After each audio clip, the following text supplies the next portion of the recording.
I worked at a bank in college, and this was probably 2005 or 2006. And I was working one day, and this older couple came in, and they were like in their 70s, I think, maybe even 80s. And they went to leave. And at the time, our door, that thing that makes the door slow down, that thing, you know what I mean? When you closes it and it's like, does that have a name? That thing on our door was kind of broken, and so like the door was like not closing very slowly, and so when people would leave, they would walk out, they'd push the door open, and it would just kind of like slam back shut. And so we had put in a request for that to get repaired, and we're like, this is annoying. Like, it's not dangerous or anything, but it is kind of annoying that it's doing that. And so we had put in a request, and it was taking forever, like weeks. This thing was broken for weeks. So this older couple comes in, and they go to leave, and I had gotten used to telling everybody, like, hey, just FYI, that you probably noticed on your way in, but that door, we're trying to get it fixed. It will shut quickly. Like, don't be alarmed by it. Like, I just don't want you to be like surprised, you know? And they're like, okay, thanks.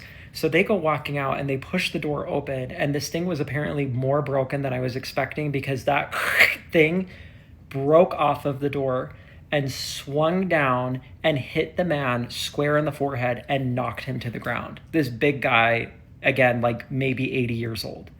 And the wife screams, I scream, and I run over there, and I'm like, oh my God. You know, I'm like this 20-something-year-old bank teller. And I run over, and I'm like, are you okay? Are you okay? And he's like kind of dazed for a second. And I help him get, stand back up. And he's like, I think I'm okay. And the wife says to me, he has a metal plate in his head, so I think that probably helped. And I was like, oh, I never did find out what the metal plate was for, but I'm glad that he had it, I guess. So they leave. And a couple of hours later, I'm still finishing and at this point, like, we had to kind of like do something with the door to, siphon it off, and then called the bank headquarters to be like, our door is now trying to kill people. So like, you actually do need to come fix this. Anyway, so a couple of hours later, I go and look up this couple's information to call them to check on this guy, because I was worried about him. So I call their house, and the woman answers the phone, and I'm like, hey, is this so-and-so? And she said, yeah. And I said, hey, this is Eli. I'm the teller at the bank. I was the one, with you earlier today when the thing happened. And she's like, oh, yeah, yeah. And I said, hey, I'm just calling to check in. Like, is he doing okay? Like, I hope he's doing okay. It's been a couple of hours. I hope he didn't, get a concussion or whatever.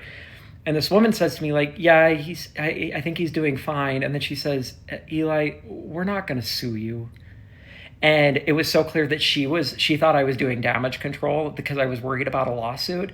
But I'm like this 20-something-year-old teller at a gigantic corporation bank.